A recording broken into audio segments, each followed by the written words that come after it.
Assalamualaikum warahmatullahi wabarakatuh.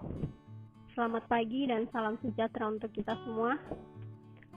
Pada kesempatan kali ini saya akan membahas mengenai rantai nilai perkebunan kelapa sawit. Sebelumnya izinkan saya perkenalkan diri.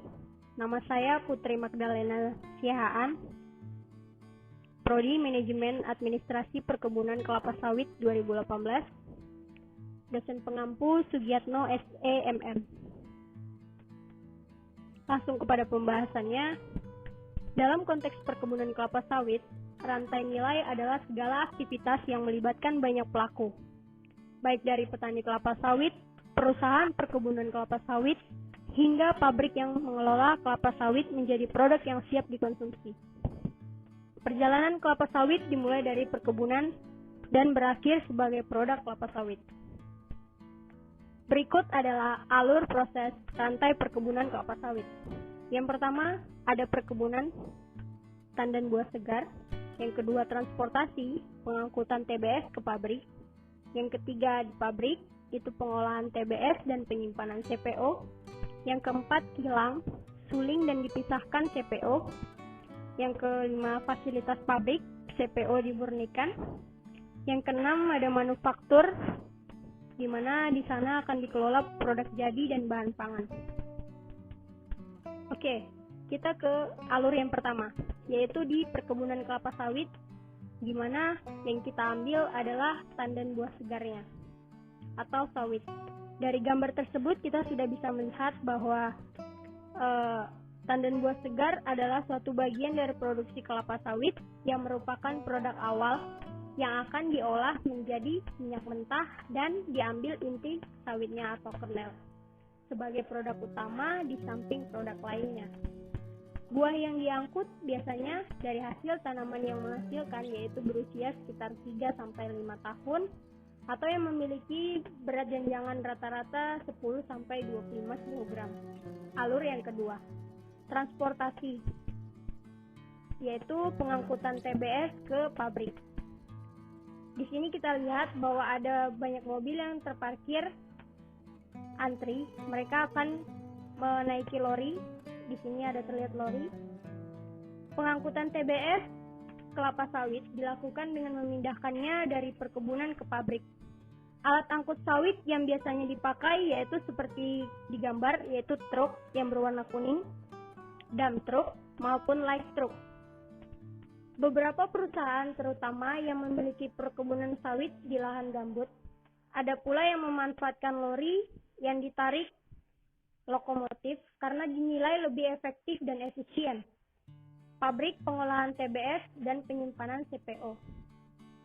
Setelah buah diangkut ke pabrik, kemudian TBS dikelola. TBS yang telah dipanen dikirim oleh truk pengangkut ke pabrik untuk disterilisasi menggunakan uap.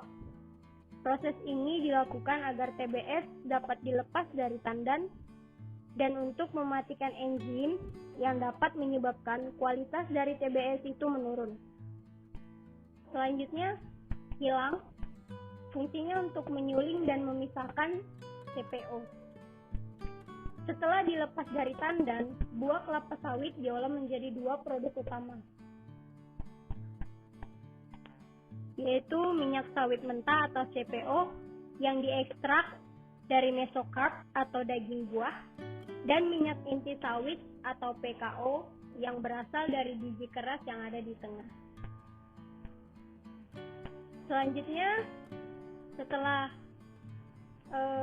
minyaknya sudah dipisah, kemudian diangkut ke laboratorium, itu untuk disaring dan dimurnikan, yang pasti untuk memastikan bebas dari kontaminasi dan dikeringkan untuk memenuhi spesifikasi standar CPO.